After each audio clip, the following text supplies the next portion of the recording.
today about a really important relationship issue that I think is is just worthy of discussion. And I know a lot of you were asking us about this topic, so we love to talk about the things that you're interested in. So if you're talking about it, we like to talk about it. And so to begin the discussion, first of all, I want to ask you all this question. Give me a yes or no in the chat if you saw this post. Somebody put it on social media. It went kind of viral. So that made it definitely conversation worthy, and it was an interesting discussion. It says here, and this is from someone's thoughts of a mature man, or sorry, thoughts of an amateur man, or is it a mature man? Sorry, a mature man. Okay, he's not an amateur man; he's a mature man. Okay, very big difference there. He's a professional man, and he's a mature man. He says a man has to love you more than you love him for a relationship to work. Now, I don't know anything about the brother who shared this quote. I don't know what his background is. I don't know what his experience is. Most of us are drawing on some sort of experience. So I've got a bunch of experts today and a bunch of really smart people that are going to help us dissect this. And so what I'm going to do is actually just jump in and ask everybody in here, do you agree with that statement? Give me a yes or no in the chat if you agree with that statement. And then I'm going to ask every panelist. We're going to go panelist by panelist to ask each panelist to say yes or no and why, and give me kind of a why, because I'm really curious. Okay, let's see here. I see somebody says that's nonsense. Someone says it's the opposite, actually. Hannah says that's the truth. Mark says idiotic. Hannah says yes. Okay, Andrea just says hello. How you doing, Andrea? Everybody say hi to Andrea. Dominic says no. All right. So without further ado, let me jump in and let me just start with I will start with Coach Gene and Dr. Dula. I'm going to put you out on the solo screen. So what do you think to this question? Does he have to love you more than she loves him in order for the relationship to work? And if so, why? Yeah. Okay. Dr. Boyce, thanks for having us on. So yeah, we're thinking about it, when we consider, at least myself, consider relationships, we're thinking of it not from the percentage of 50%, 50%. I think that people should come in 100%, 100%, with a relationship for it to work. And when you're talking about love and you're basing it on feelings, then sometimes those expectations can get missed. And so I think that, we should look at it, relationships coming more from a place of, accountability and agreement more than just feelings, because you can miss the expectations. Dr. Dula. And I would say, we've been together married almost 27 years, and we've known each other about 30 since college. And okay, so then what is love? What does that look like? Because what I thought love was when I was 19 and 20 and 21, when I knew him, I met him, is not the same thing now. It's a thing that's always going to need to be adjusted in some type of way. So it seems like it's kind of one-dimensional, what that love thing is. And sometimes you just don't know what would be required to show your love until you get there. Okay. All right. So excellent point. All right. So I'm going to jump over to Miss Rebecca Samuels. Rebecca is the CEO of Pythagoras LLC, a really smart Black woman, has a lot of really good opinions. So Rebecca, do you agree with that statement? Yes or no? I'm going to read it again just so everybody that just came in. A man has to love you more than you love him for a relationship to work. Yes or no, and why? Okay, I guess I'll be the devil today. I think it is a true statement. And the reason why is because we've all heard of that quote that whatever you give a woman, she multiplies it. So I really feel like, speaking for the good women in the room, that if a man pours love into me, someone that I want to be with, someone that I do love as well, I'm going to give him back triple fold whatever he gives to me. So in that case, I do believe that's the way to go. Okay, so Rebecca has a lot of love to give, and she triples it. It's like those 401k plans where they match your contribution. So, Rebecca's an accountant, and she's very practical. So I'm sure that goes into the process. Okay, so Dr. Alicia, who I happen to be in a relationship with, what do you think about that statement? Do you agree with that statement? Yes or no? If so, why? If not, why not? Yeah, so I think what the statement is saying is that in order for a relationship to work, a man has to have an overwhelming love for a woman above and beyond her love for him. And that when that happens, that's going to carry the relationship and make the relationship sustainable. I'm not certain that that's necessarily what it takes to keep a relationship going long term. Long term, you're going to need commitment and you're going to need trust for a relationship to continue long term. Maybe at the beginning, if he like sees a woman and he falls in love with her and at first sight and he walks up to her, that kind of romantic sort of thing where a man kind of pursues the woman that he wants, that part I can understand. But in terms of sustainability, like that's what's going to carry the relationship. I feel like Mr. Mature may not be very mature in that comment, because it really is, like the gentleman said before, it does take 100% from both couples and both people, and that's what keeps it sustainable. And so commitment is when you're in it for the long haul, you're loyal to each other, you prefer to be with each other above and beyond anybody else that may come past you. And having that trust means that you have each other's back, that you're doing things with the best interest of your. And by the way, if anybody, I know, wait, Adrian dropped out again. Okay, let me pull him back in. Okay, there we go.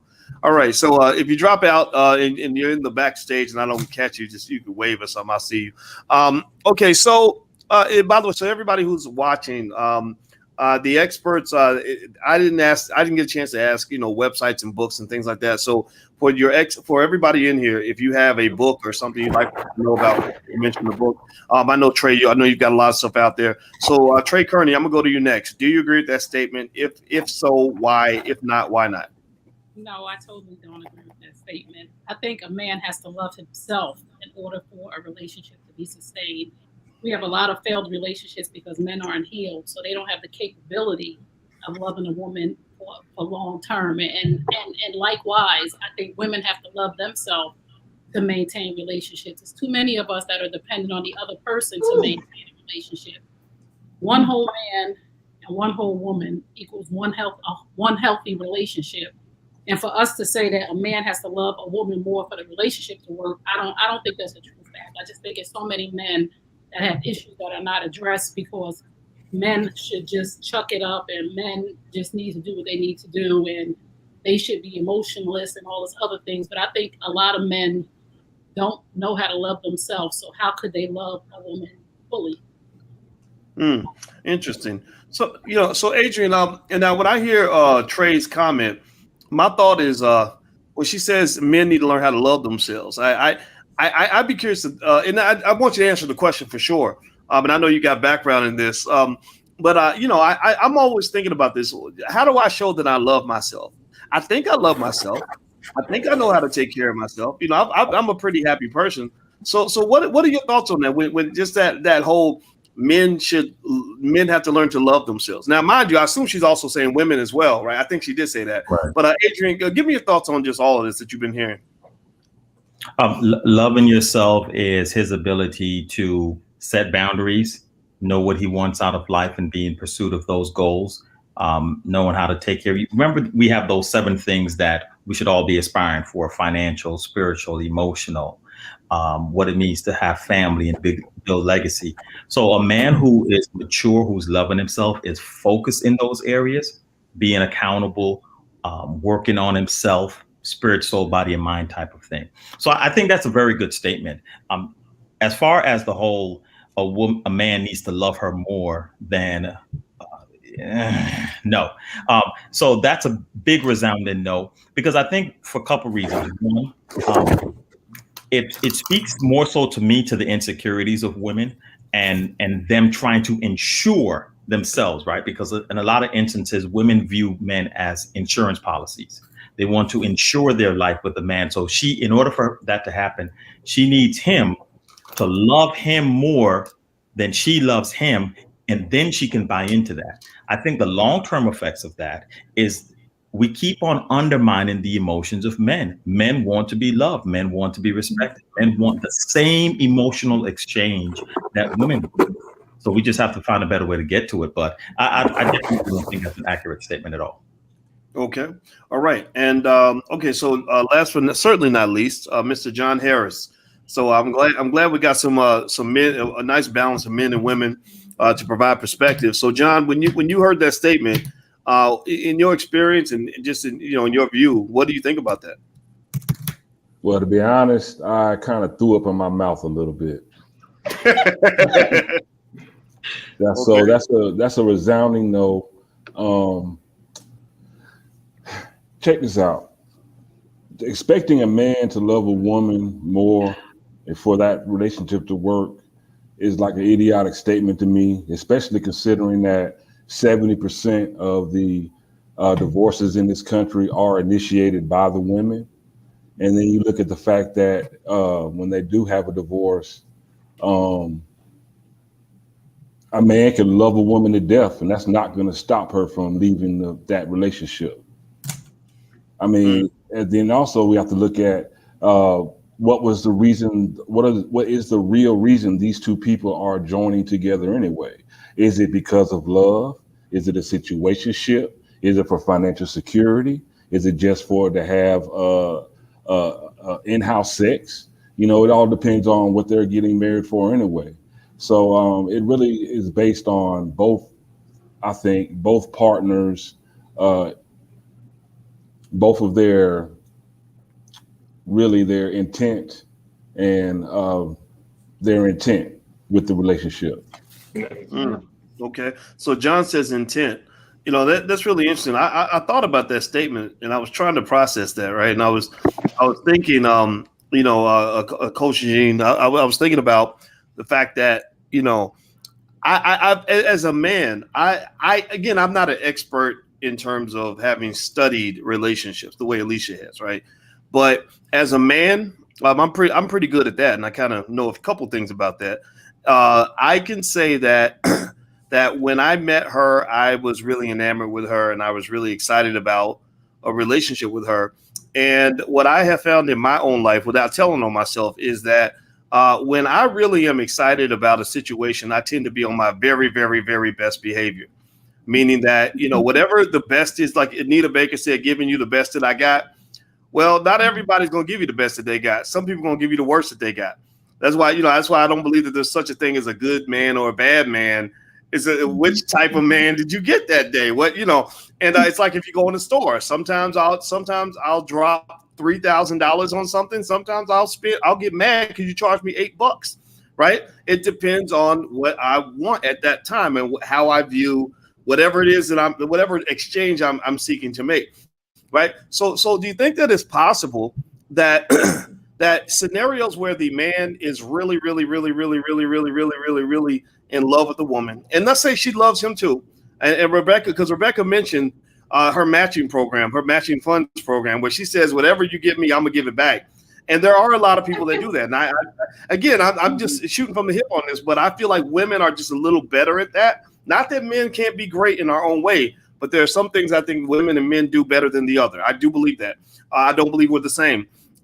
What do you think about that? When you're talking about commitment and men just kind of being on their best behavior, and you compare that to scenarios where men are not on their best behavior, do you think that there's some benefit or some sort of, let's say someone's looking for security. They're thinking, I don't want this to end, so I want to find somebody who really wants to be here.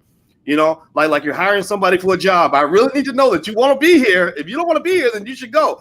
Do you think there's any sort of practical logic behind that sort of statement? Dr. Boyce, just like what Dr. Alicia was saying, just thinking when me and Andrea started, I wouldn't say I was head over heels. I grew head over heels, fell in love. But after a while, the emotion, roller coaster, will take a toll. And so at we build legacy.com, we deal with, the 4 pillars of relationship or building legacy, which is partnership, mutual respect, accountability, and I missed one, right? Yep, you said the agreement. Partnership, mutual respect, agreement, and accountability. Because with the emotion, you're doomed to find yourself, going back and forth, missing out, on expectations. Because I can only read so much, she can only read so much. But at the end of the day, what did we agree upon? And to me, if he can keep what he said he agreed to me to do, I'll feel like that's love. If he said, I'll do this for you, we agreed to this, you kept the agreement, and if there needed to be an accountability thing, and he was like, oh, you know what, you're right, I got it, and he shows up for that, oh, I believe you love me. Yeah, because in 27 years, I missed the mark a whole lot. No, you don't. Still missing the mark. No, you don't. Still missing the mark. No, you don't. Well, I want to ask this question.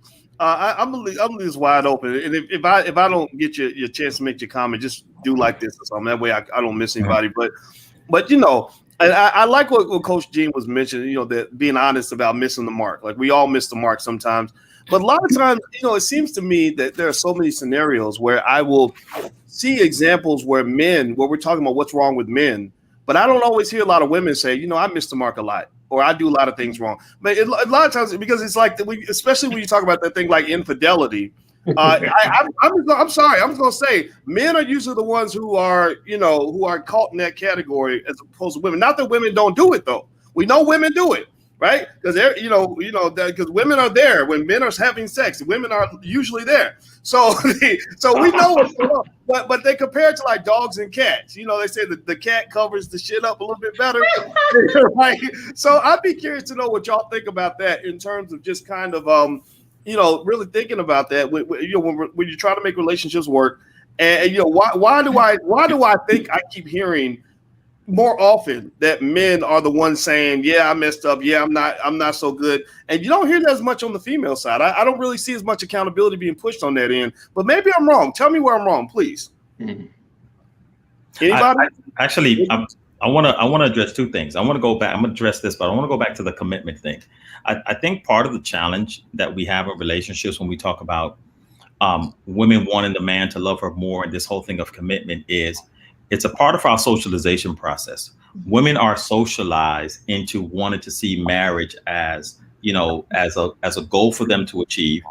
It's a part of their rites of passage. And it is for men as well. But I think women hold on to that a lot more because they're socialized from very young to want. I mean, I have a 9-year-old daughter. She's already talking about getting married.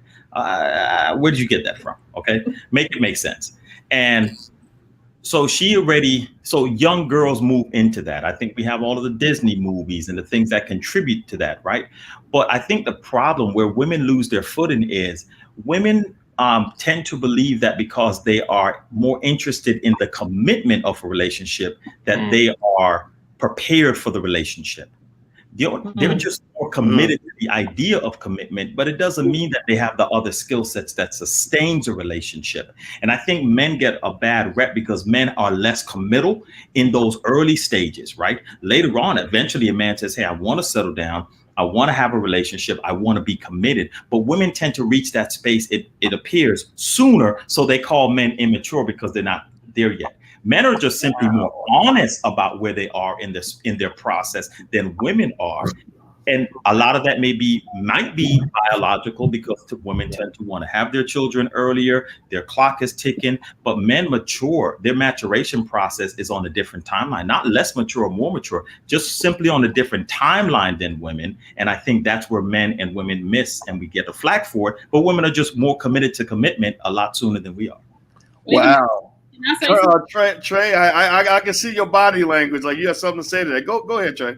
I just want to say, he said men are more honest. No, if men were more honest, we wouldn't get into a lot of situations that we get into because men tend to think that women can't handle the truth. So a lot of men stay in relationships way too long. And I'm not saying that the women, I've learned to get off the roller coaster ride. When you show me who you are, I'm out. But I'm 51 years old. It took me a long time to get there to see and say, oh, this is not where it's going. It's not in the forecast. So if it's not in the forecast, I bounce. I heard what you said. But so many men don't do that. So many men leave women in limbo, and they will go smoke her out to not treat her nice anymore, or start not listening to her, or start not paying attention until she just can't take anymore. I just think, and this is just my opinion, if more men were honest to say that, I just can't do this with you. Like, I thought we was cool. I thought I liked you. Now I don't. I mean, the truth hurts, but women can heal from the truth. And men have this, sometimes, maybe it's ego. You could tell me, I don't know all the men on the panel, of I don't want to be the bad guy. You don't be the bad guy either way, whether you tell me the truth and say, I don't like you no more, Trey. I ain't feeling you like that. Or if you stick around and string me along and damage me for the next man. But I don't think men are open and honest. I think that they sugarcoat and smoke screen And then they feel there's some level of honesty when a woman walks out because she just can't take anymore. Yeah, Wow. but I think what you're talking about is during the process of the relationship.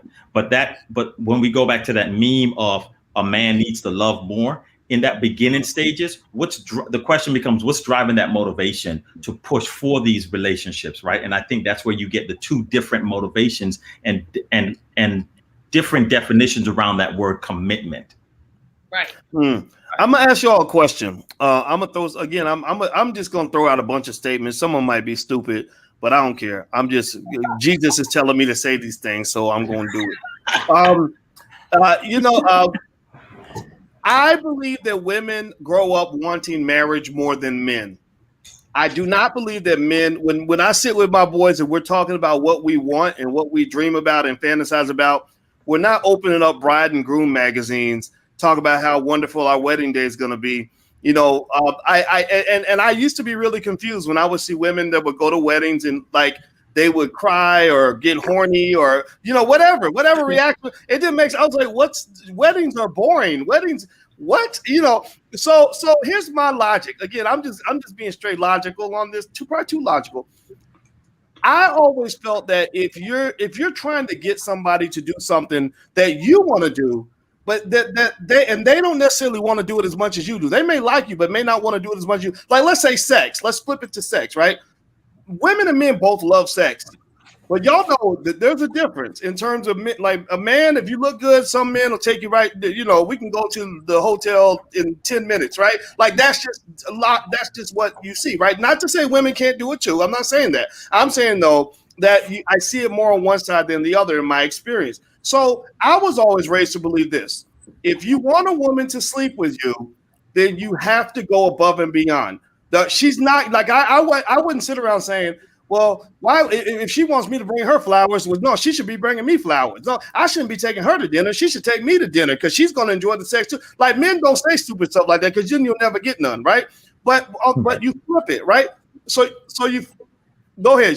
You got your finger up. Go ahead, please, Rebecca.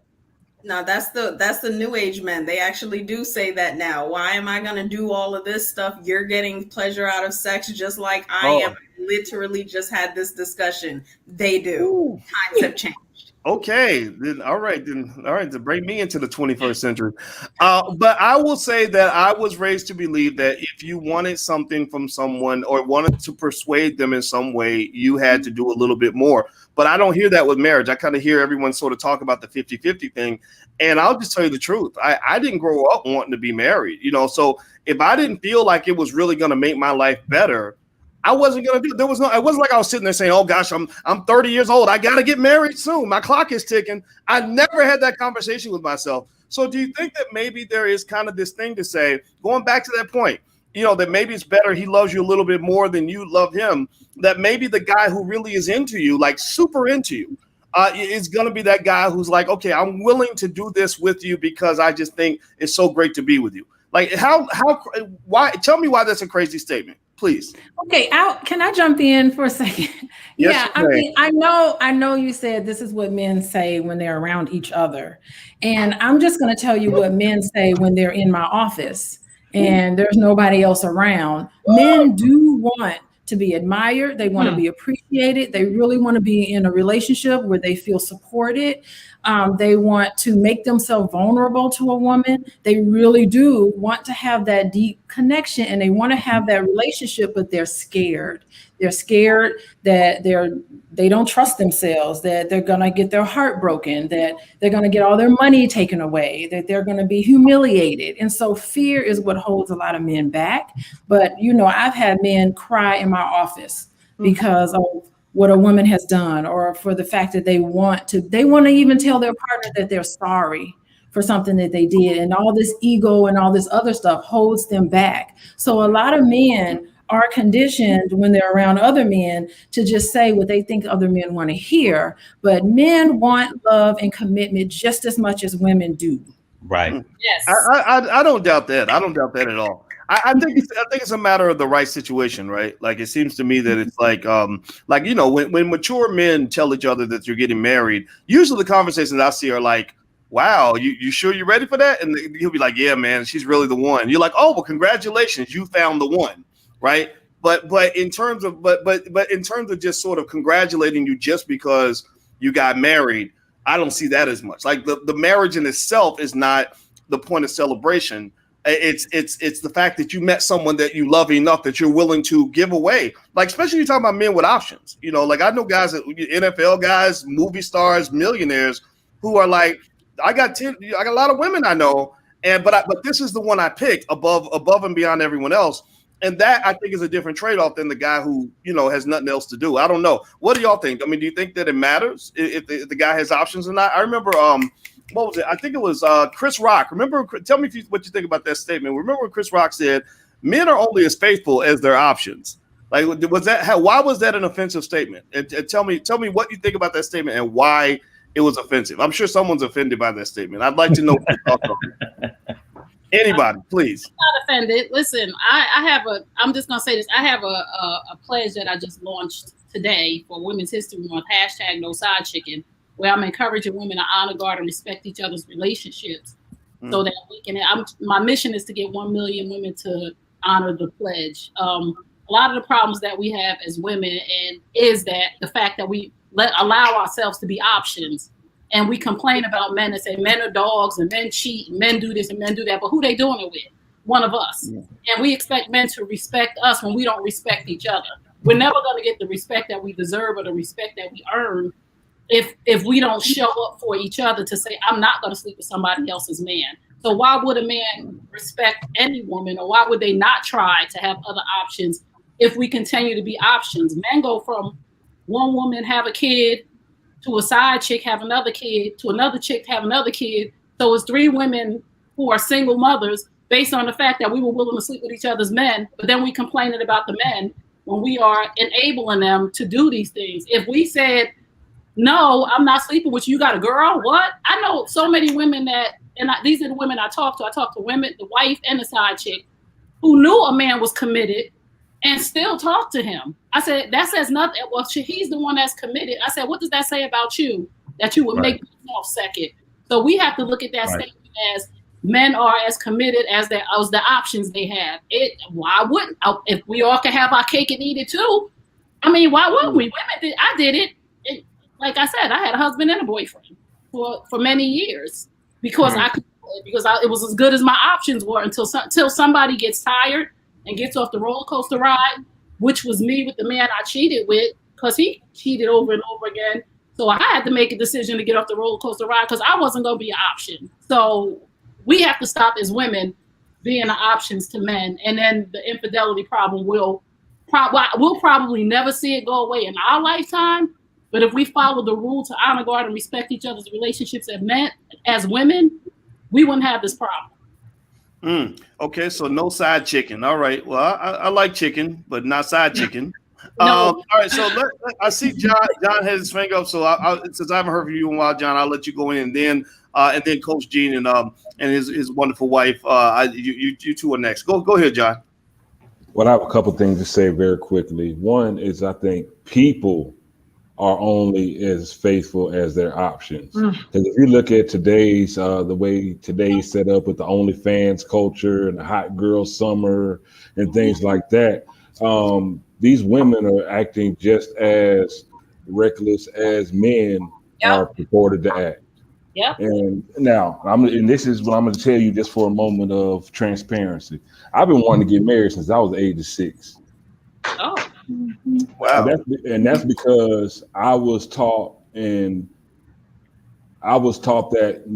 being a man and manhood is about being able to care for your family and build on your legacy. So it's like that's what I have been preparing myself for. So it's kind of hard to use blanket statements to say men this or women that when I think it's just a people thing.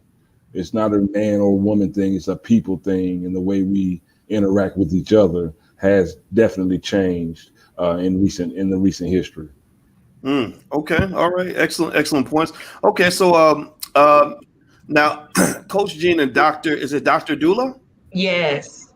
Okay, Dr. Dula and Coach Gene, please. Can I start? Okay, so I was really enjoying what Dr. Alicia said. And then John just spoke about when he wanted, he said, I've been wanting to get married since whenever. We only have sons. We have 26, 24, 18, 19, how old they are, I don't know. 19, something, right. And the oldest, 7 years old, wrote a song on his own about his wedding song. I'm gonna sing this to my wife, like Dr. Alicia said, we have our sons, these grown men, we have watched them they would call or they would come home. One of them just was like, Mom, can I just come home to recenter? And all of these things are about what girls, young women have done. Ma, I know she's lying. This person just said this. Devastated. Here we are, we work all these years. We hear all the comments about young men, men this and that. We teach them how to use their words. So we're like, okay, somebody's gonna know how to get to men that know how to talk. We try to emulate what a relationship that's healthy can look like. And that does not keep them from going out there and being hurt, just like a girl would be hurt, a young woman would be hurt. So, I've heard so many comments about what men are and what women are and things like that. But, I always said I just refused to believe that all I was blessed with was things that were broken to come out of my body. That just is not how it is. We are all conditioned. We are conditioned to do things.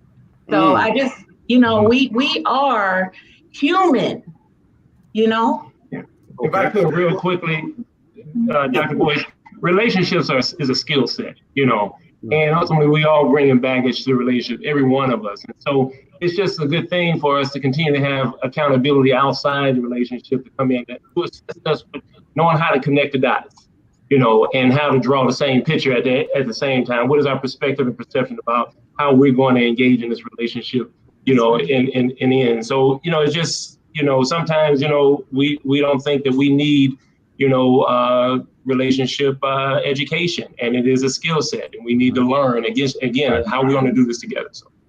Yeah, well, I know that everyone in here has some skill and some background in that area, and I agree with you 100%. And let me show you all something real quick. This when Trey was speaking about her movement, No Side Chicken, which makes me hungry now. I want some KFC or something. I saw this. I thought about this article in Vox. Now this chart that's on the screen is a chart that shows I believe the marriage gap growing between white women and black women. And one of the things that they mentioned in here, and I'm going to read some of this to you all, and I'd love to get the experts on the panel to address this and give us some insights into this. Basically, they said that the gap in marriage, in the percentage of black women married and the percentage of white women married has grown dramatically. They said in 2006, 67% of white women between ages 25 and 54 were married, while only 34% of black women were married, a gap of 33 percentage points. And as figure one shows, the one I just showed you, the racial marriage gap has been increasing. It was 17% in 1980. The differences in family structure between black and white households have been an ongoing concern for policymakers. In his famous report, Moynihan, 1965, saw a clear link between family structure and growing social problems such as poverty and crime among the black population. So one of the things that I want to sort of bring up on that, when you talk about, side chicken, is that it makes you wonder. I remember hearing T.I.'s wife, Tiny, she used the term piece of man. And she said, I'd rather have a piece of a good man than to have no man at all or to have a bad man all to myself. Now, obviously, that doesn't fit, traditional norms of what relationships supposed to look like, right? We understand what monogamy is and all that. But if there's not a one-to-one connection between the number of marriage-eligible black women and the number of marriage-eligible black men, what's the solution? Is it to tell black women to date, guys who are not black? I don't know. I'd be curious to know. Anybody got any thoughts on that? Yeah, I think that there is enough black men.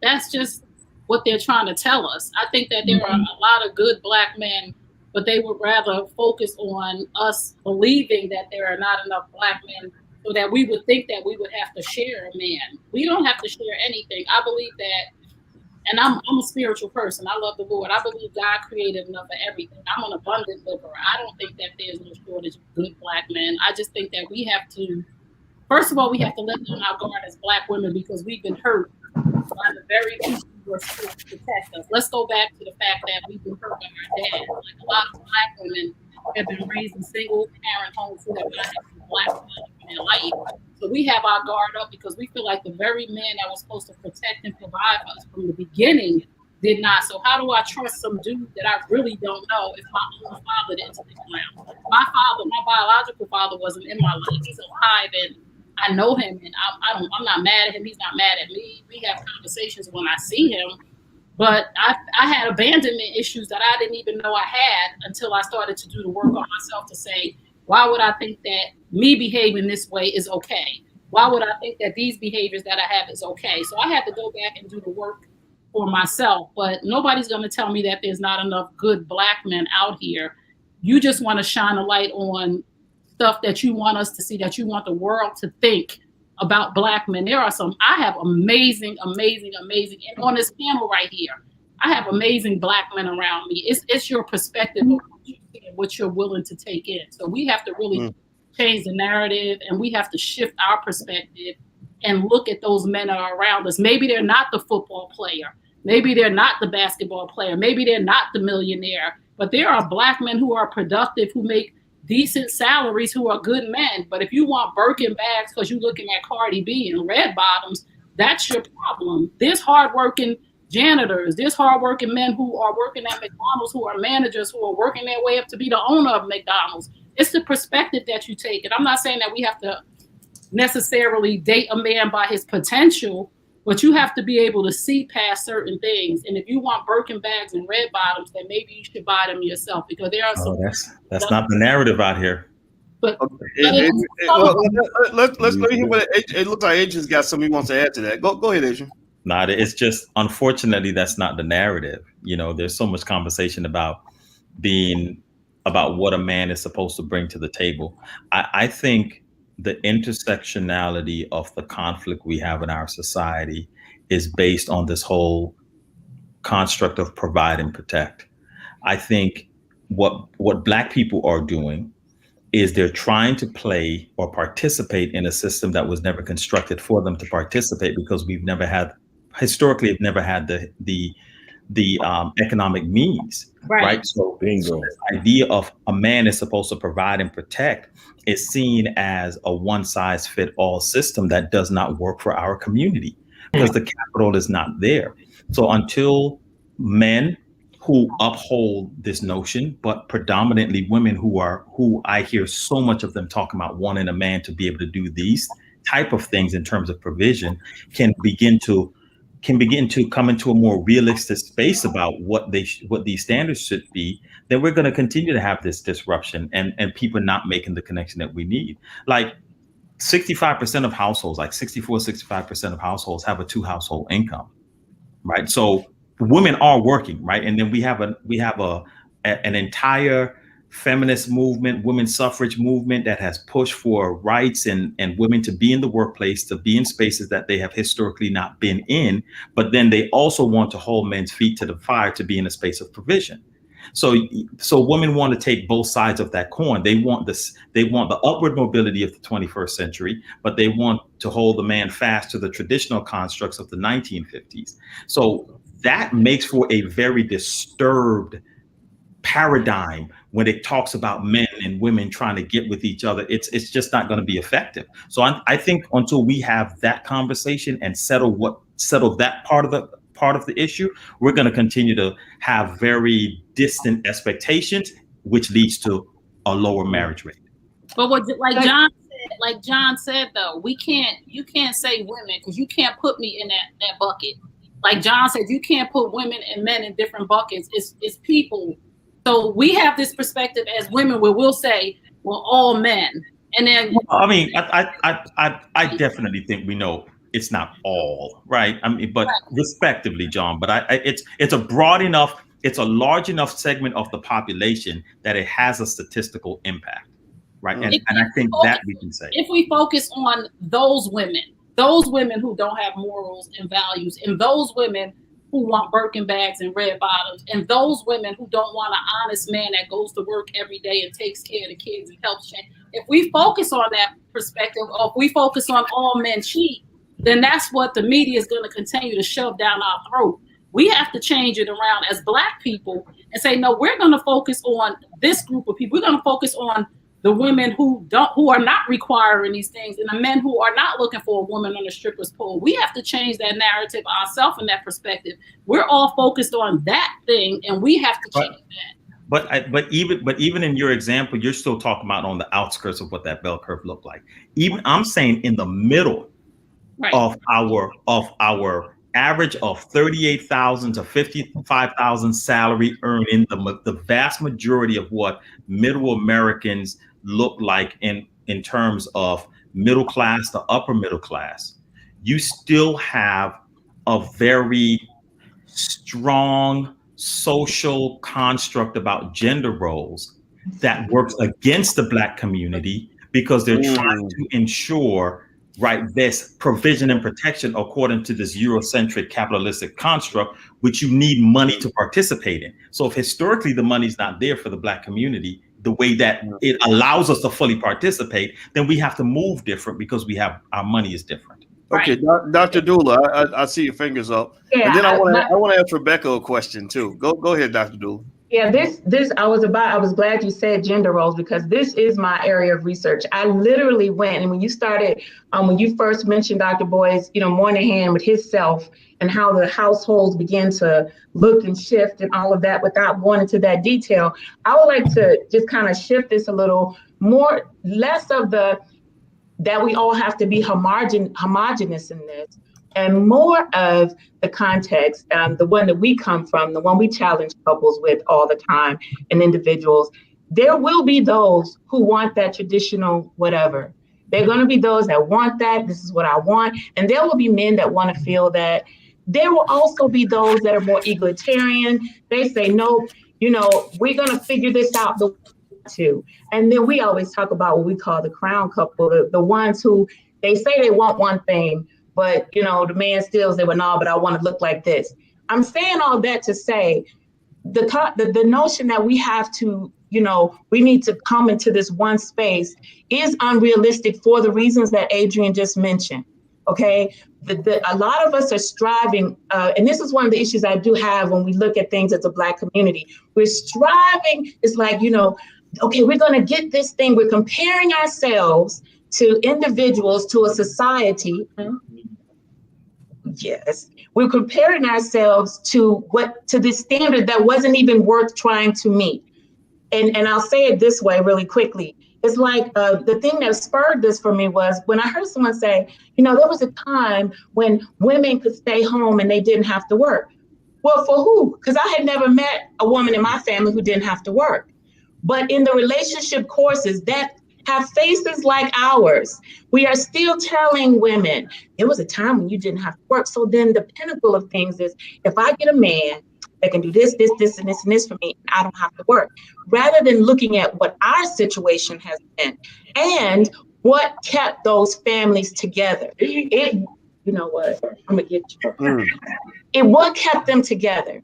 That means that we cannot come from this same perspective, just like what Adrian was saying. We can't do that and expect to be successful. It doesn't mean that no one will be successful. It just means let's come from our paradigm. Let's come from our context. Let's look at what has worked for us rather than looking at what majority culture has done. Okay, I want to ask Rebecca a question. So earlier we mentioned the scenario, the template of the guy that might be, he's working at McDonald's, but he's the night manager and he's working up to become the store manager. Now you are a CPA and you run your own company. I don't know how much money you make, but I bet you can afford a Birkin bag or whatever that expensive crap is that I never would buy. how does that make you feel as a woman if somebody says, I don't know, I have no idea what you'd be attracted to, and I'm sure, I know you're a good person, so I'm sure that you're not going to judge solely on income, but if the guy in the McDonald's uniform comes up and he's extremely nice to you, what honestly goes through your mind when you're considering whether or not he'd be an adequate mate for you? I'm a weirdo. I'm a weirdo. So I'm a weirdo. I have been always that girl that don't like guys coming after me. And that is something I've had to change, because in the course of dating over the years, the feedback I've gotten about myself was that I'm too aggressive. When if I see a guy that I like, I'm the type of girl that'll put my number in his hand. I paid for many first dates. So I'm the weirdo. I'm probably not the person to ask, but I'll just say this. And again, I'll be the devil tonight. I'm fine with that. I am turning 37 this year. Okay. I have done the hard work. I have laid down my foundation. At this point in my life, any man that is interested would have to be at that same point. And it's just because I'm very ambitious. When I take off, I take off. So I don't want, I've had the issues before in past relationships where I'm making more money than the guy, so he feels inadequate. I've had just all those type of experiences that make me say, like, what do you want me to do? Am I supposed to be the woman that's depending on you? Or am I okay to be independent? And it's not even waving the banner or telling you how educated I am and all this other stuff. It's just, this is me and I'm sharing myself. So I don't want someone that's like, damn, she really put together. I don't think I could compete with this. I'm not trying to compete with anybody. I'm just looking for somebody that is at that more or less same level that we can join forces together. If someone's still in his mother's basement playing PlayStation and he's, working part-time at McDonald's, I'm just not at that stage anymore in my life. And I would appreciate if men in general, no one specifically, would stop telling me that I need to give people a chance because I don't know if I'm missing my blessing. It's like, what the fuck is that? Sorry, excuse me, French. Well, I kind of think it's a matter of being honest. I mean, we talk about honesty, right? Like, I think a person should be honest with themselves about what you really want. Don't let people tell you what you're supposed to want, because I don't think that works. Like I know I wanted Alicia, right? I know exactly what I like, the beauty, the brains, the booty, whatever it is I like. You ain't got no right to judge none of that, right? And because the thing is, if you get to where you're lying to yourself about what you want, then you're gonna be sitting there next to somebody you're not even attracted to. You're gonna be like, dang, my uncle told me she was a good catch, but maybe he should be laying next to this lady. Like, that's a terrible feeling when you make choices based on what other people tell you to do. I think you need to just be honest and say, look, if you want to get a man that can get you a bag, then that's cool. I mean, just make sure you know what that trade-off is. And also, here's my thought too. I don't think it's so much just about the money. Like from my research, I'm finding like figuring out what women want, I found has been very complex, very difficult, right? It takes time. I had to read books about it. And I don't believe it's just the money. I think that it seems to me that the money is a reflection of other things, like your initiative and your go-gettedness and his intelligence and ambition and all these other things that even if the money wasn't there, those things in themselves would be attractive. I don't know. What does anybody have something to say about any of that? I'm just babbling. I don't want to babble too much. Please. Yeah, I'll jump in. I mean, it makes sense not thinking about what other people want for you, and even just looking at that statistic, I've seen many women stay in relationships, Black women stay in relationships that are very disrespectful, very toxic, very harmful to them because they thought, oh, I'm not going to ever find a man. I'm not going to get a man. There's a shortage of Black men out here, so I better hold on to this one that I have, thinking that there is no abundance. So there's an abundance, and you can be true to yourself and know yourself and love yourself enough to be able to say no to somebody and to find that mate that does it for you, somebody you have similar values with, someone that you think that you can gel with and build with. Yeah, definitely. I agree, Boyce. Not listening to what other people say is important. Yeah. Well, everybody who just came in, we're having a great conversation about relationships, and we started off by asking one question, but these are smart people, and I don't want to put anybody in the box. But that fundamental question was, does a man have to love a woman more than she loves him in order for the relationship to work? I think we can agree that the answer is probably no, right? Like you can have that 50-50 or even something different from 50-50 in the other direction and still make it work. It seems like because there's so many other variables that come into play. That's what I'm guessing based on hearing everyone here. Would you agree with that? But it's also a power play, right? Because remember, if you've ever heard the statement before that whoever loves less holds more power in the relationship. Yep. So if someone is saying, well, I need him to love me more for me to be comfortable in it, she's in effect saying, I want to be the more powerful entity in the relationship. What? Okay. Yeah, that's a good point he just made, and you see that. I've read on that too that there are power dynamics in a relationship, and the power dynamic can actually flip. In fact, I remember reading, John, I saw your hand go up. I'm gonna call you next. I actually read that the person who dumps the other person first has an easier time walking away from the relationship. So literally, you could have somebody you want to break up with, but if they break up with you first, you'll start to want them back because they walked away from you because you're feeling these abandonment issues. I know Alicia knows all about that. So, John, what's on your mind, brother? Okay, well, first of all, how do you quantify love? How do you say if one person loves another person more or not? That's the one thing. And another thing, we have to look at the state of the Black community. It's hard to date and relate. Look, it's been a decline of the Black family since the New Deal. The whole middle class is shrinking dramatically. You had mass incarceration. Black wealth is approaching zero by 2050. I seen an infographic on Fox News that said the Black median household is like $17,100, and the white median household is like $171,000. So if we're talking about dating and relating when it comes to our people in this country, we have a lot of things stacked up against us anyway to be trying to base our relationship framework around their ideology. So we just need to be real with ourselves and find you somebody you like and you love, but make sure you like them too. And y'all do what you have to do, whatever works for you to make that relationship work. I said it starts with self-love. Like, people are staying in relationships far too long when you can't even repair the relationship anymore. You're walking out hating each other and having to heal from stuff that's not necessarily necessary to heal from.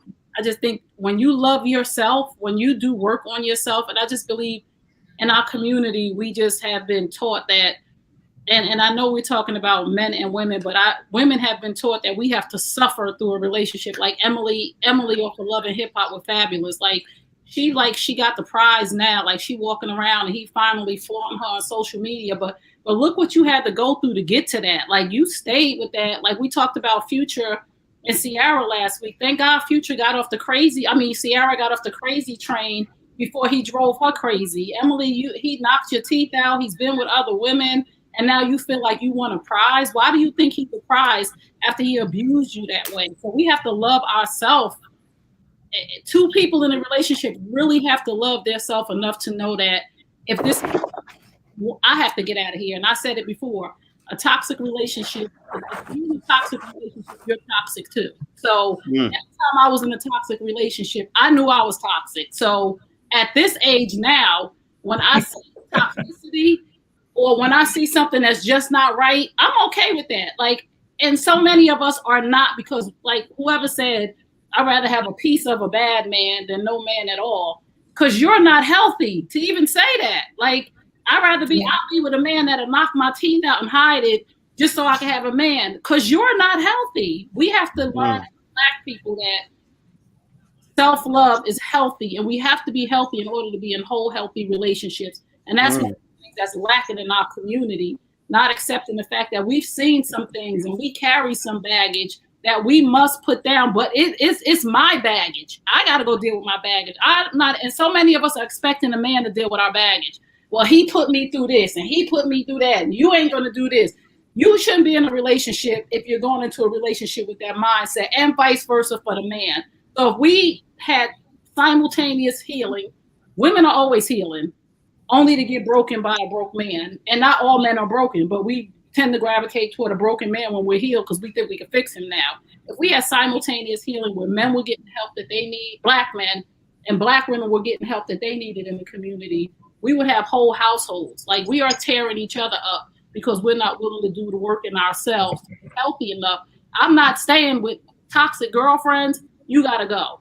Men, you got to go, because I value my mental health, because it's about our mental health. So I want to ask Adrian a question. Adrian, when I hear a lot of rhetoric about like I heard what Trey had to say, in terms of talking about when you got to let go of a toxic man, and she mentioned Fabulous, and I guess I don't know anything about Fabulous and Emily, but I guess Fabulous did some terrible things to her, knocked her teeth out, stuff like that. And she talks about abusive behavior on the part of men. What I don't really hear people talk a lot about is abuse that men experience from women.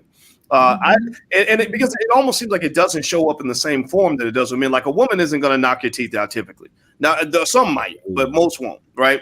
But I hear, like, I'll give you an example. Alicia and I, we've debated, try to figure, we talk a little bit about different things we see online. Like, for example, when Kevin Samuels is talking about relationships, sometimes he's a little bit rough, and he unconventional. His style is, some people love it, some people hate it. But there's a lot of men who say, thank God he's finally telling the truth. He's talking about, and what I'm hearing is pain. I'm hearing from the pain that a lot of men are feeling in their relationships, where they feel that they're being abused, but because men aren't quick to say I was abused, or we're not going to call the police. The police are going to laugh at you. It's hard. We're not as good at sort of expressing that, right? Like, we don't get to carry like a flag saying I'm a survivor of abuse, because that's not what we do. But what forms of abuse do you see that men are experiencing in their relationships that isn't really being talked about enough, if anything at all? Yeah, so that's a very good question, because typically, statistically, women are actually more domestically violent than men. But what happens is how we view it. We have to look at the data and then begin to piece it apart, and you understand it better. Most of the times, by the time we hear about a man being violent or domestically violent, it has reached a point of extreme violence, right? So extreme violence becomes a punch, a throw, even all the way to death, right? And as unfortunate as that is. But a lot of times women are committing acts of domestic violence. Remember, domestic violence begins at the space of an unwanted touch. Most men don't interpret the behavior or the physicality of women as being domestically violent. So one, I think some men don't know that they're even experiencing domestic violence.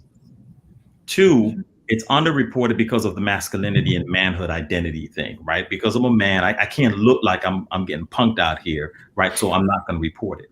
But when you mush his face, put your finger at his temple, when you push him, right? When you throw something at him, all of those are acts of domestic violence. I think what happens with men is, because it doesn't raise to the level of seeming danger, right? Imminent danger, then it doesn't seem as violent, and therefore they don't take it to be domestic violence. But those are acts of domestic violence.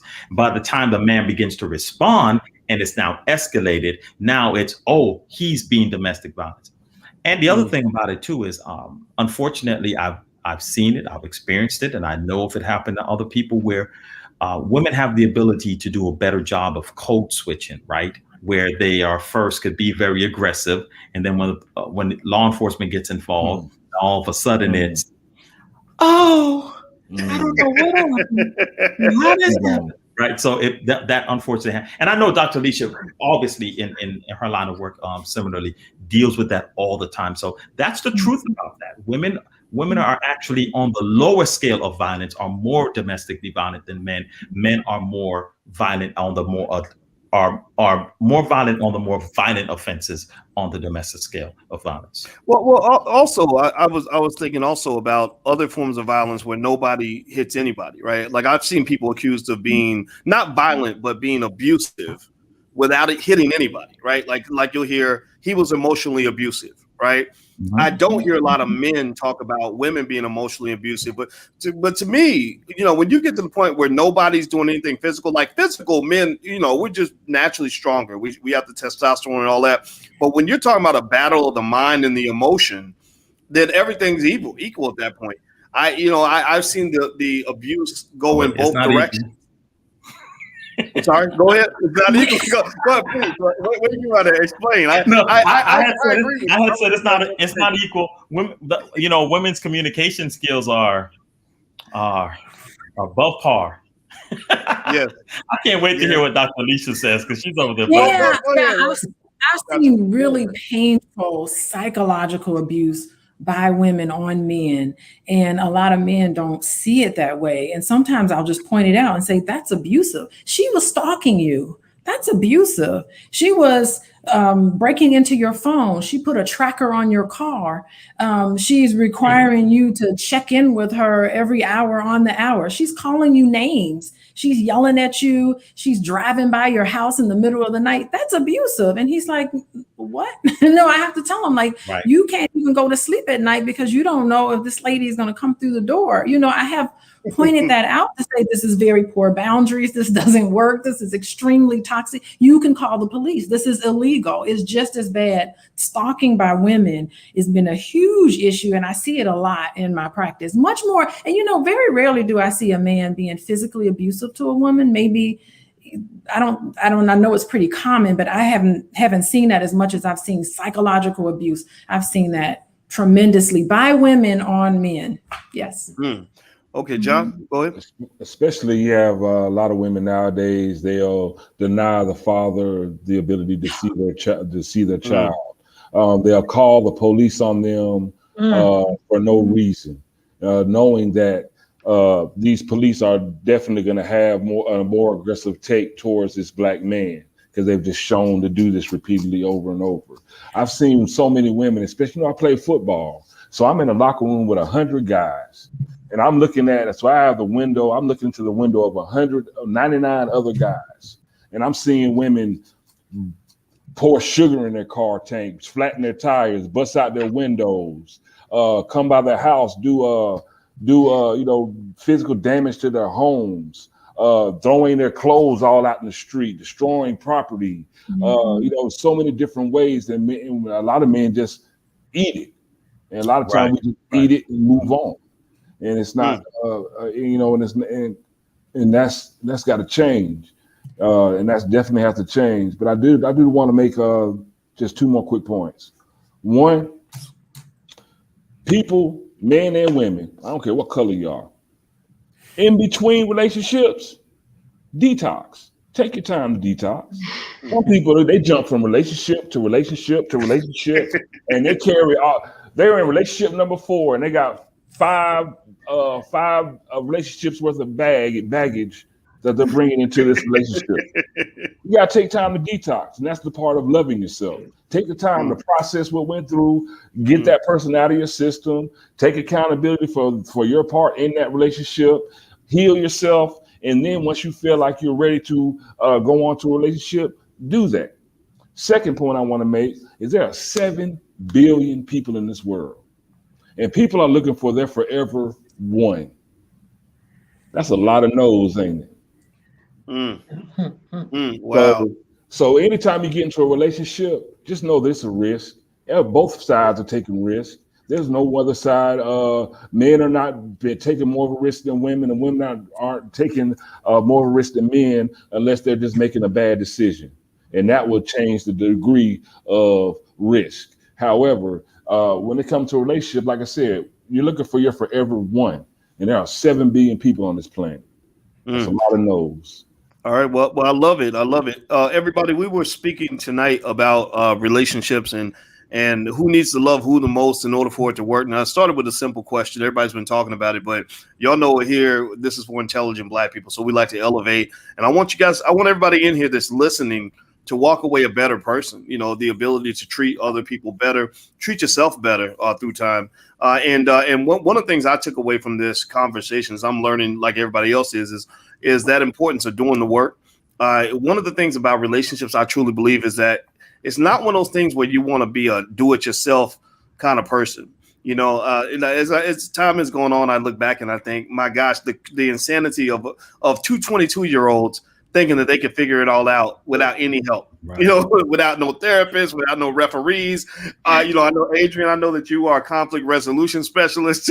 I think they should all be hiring you, just, and people like you, in order to just work through things. Just that ability to communicate or to know how to de-escalate a fight is a science. Like, this is not just some easy stuff. So everybody watching, especially young people, like, pay attention. Like, we're not in our 20s. I don't think anybody's here in their 20s. Y'all look like you're in your 20s, but you're not. We know that, right? So you've learned a few things, and I think everybody who's young, please listen to that. You got to do that. So what I'd like for everybody on the panel to do, and first of all, everybody in the audience, please hit the thumbs up button, share button, subscribe button. We're trying to build intelligent Black media. We can really use your help. Number two, if each of the panelists could maybe give like a quick 90-second summary recap of what we can all just kind of learn from this conversation, what you learned, what we can walk away with, I would appreciate that very much. And I can start with you, Coach Gene and Dr. Dula. And since there's two of you, you can do double time, please. Yeah. First of all, I just wanted to say thank you for being a part of this amazing panel with these amazing individuals. Thank you so much.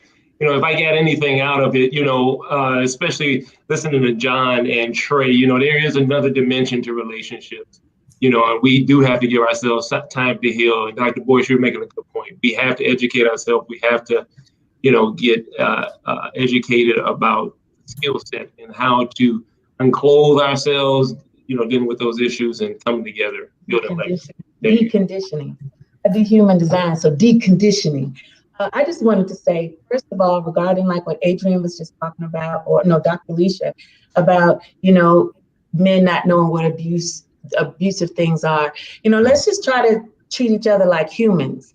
And so that starts in the home. And we talk about that all the time with families and individuals at WeBuildLegacy.com, because if I can treat him like a human being, and then I can demonstrate that to my sons, then they can never say that their mama was up in their face. And my husband was like, oh, he doesn't even play this. Even me doing this is a whole issue, because we don't play like that. I'm going to respect you, because if you come for my face, I already know what's going to happen. So how about I don't do to you what I don't want to come back to me. Right. The biggest thing I would say is, we have to figure out what we call it like planets colliding or combining. How can we combine? And we're all individuals. We're not the same. So, this is a human being. Do I feel a connection to this person? There is no one formula. And so we can help ourselves if we stop approaching life in that way regarding our relationships, because you will have to reconnect every once in a while. You'll have to figure that again. Because am I the same woman you married 27? Every season. And I love the challenge of trying to figure you out. Boom! I love y'all. Oh, I love y'all. I love y'all. I love it. That's so awesome. Thank you. So, Rebecca Samuels, your final thoughts? Definitely, I agree with the gentleman that said we need to take time to heal and detoxify between relationships, because I think everyone is jumping from person to person because they don't want to be alone, rather than taking some time themselves to say, hey, you know what is it that I truly want? So I'm not wasting my time or somebody else's time. And I think that's something that both sexes need to do. Well, I do remember reading something that said, and this is just a little random fact for anybody listening, that the worst thing in the world for you to do is to have a relationship with somebody who's on a rebound. That was one of those things where I consistently read that's an absolute no. It will not work 99% of the time. They claimed, I've never seen it work, because there's something about the fact that part of the reason they may be attracted to you is because you're different from the person they were just with. They don't even really know what they want yet. They just know you're not that. right? Like T.I. said, this ain't that, right? This ain't that, right? That's they're literally on that mode. So be very careful about dating or forming a serious relationship with anybody that's on a rebound, because I don't think people are in their right minds in that situation.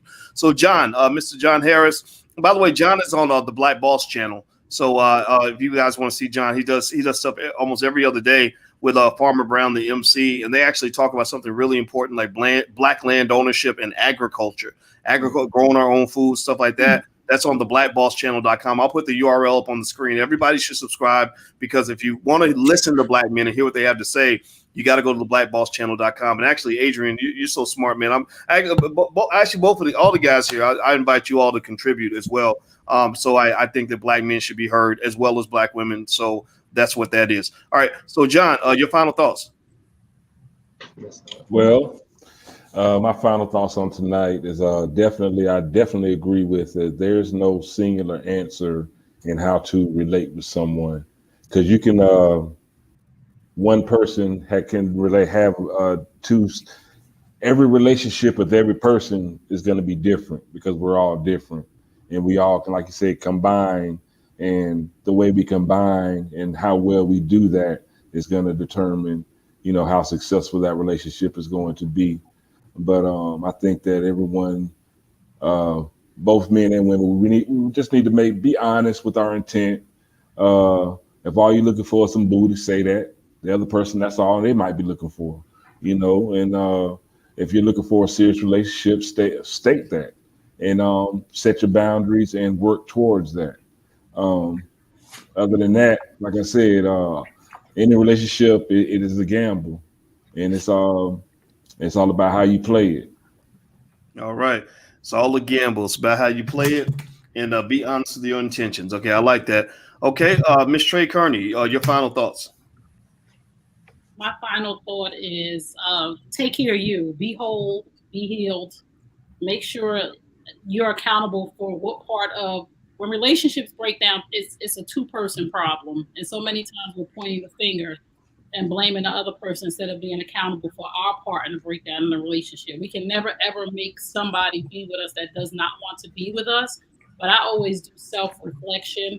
And the one thing that I've learned is to get off the crazy roller coaster ride when you see the things. Like, we stayed for so long. We all have the right to get off the ride. You stay as long as you stay, so you can't blame another person. And like John said, if you are hurting, you should not be dating. You should be healing. You should be taking time to love yourself. If you don't want to be alone by yourself, why would anybody else? Okay. All right. So Dr. Alicia, ma'am, your final thoughts? A final thought I have is that I like the piece about self-love. I'm glad we talked about that today.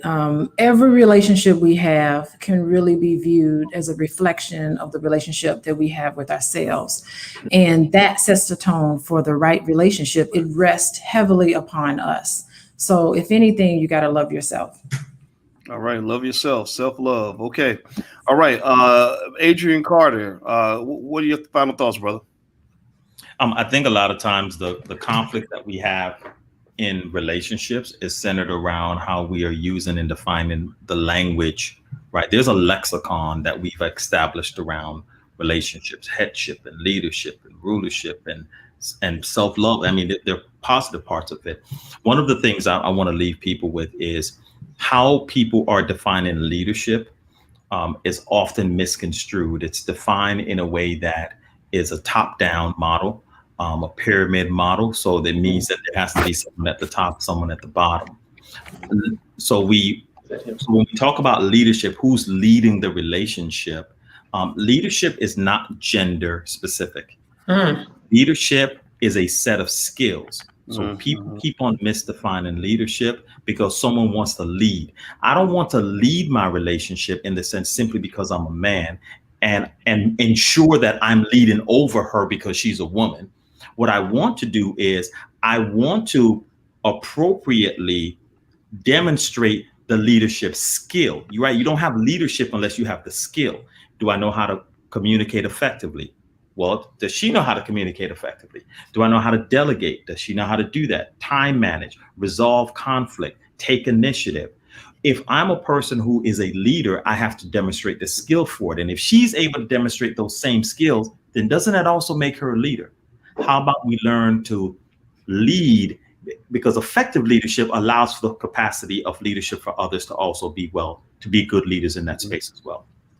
Yeah. You know, I love that point. and I think that what you said, Adrian, that inspired a thought when I was thinking about the difference between, say, LeBron James and Tom Brady versus Michael Jordan and Kobe Bryant. No disrespect to Kobe. I know Kobe is deceased, so I'm not gonna say anything negative, but Kobe and Michael they were similar. And I put them in the same category because they were similar and they were really tough, really rigid.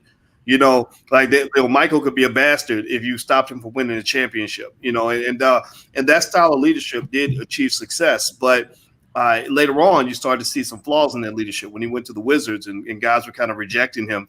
Whereas when I see LeBron James and Tom Brady around their teammates are appreciative and grateful, and they're playing better because they're with them, because they're giving them the ball and they want to see everybody succeed. And that style of leadership, that more cooperative style, is one that's certainly more appealing than that dominant, overbearing style, right? And I think that's what I think about when I think about a household, right? Everybody can lead in their own way. I mean, sometimes you can lead just by doing your best, and you got to also know the difference between being the leader and the follower, the teacher and the student, the pilot and the co-pilot, right? You switch back and forth, and again, I guess I'm telling on myself because that's kind of what we do here. I can't walk into a household with a woman who's a full professor and pretend like I know everything, because that's just not going to be true, right? In fact, it makes me better though when I realize, hey, we got two good brains in the household, so let's figure that out, right? But you know, so what I'll say to everybody here, I will say this though, when I heard that statement, I kid you not, and I have to be honest, I heard it and I said, you know, theoretically, I don't think it's supposed to be true that he's supposed to love her more in order for the relationship to have a chance to work. Because again, it's complex. There are a lot of factors in there, right? You can't just sum it up to one thing. But I think about this.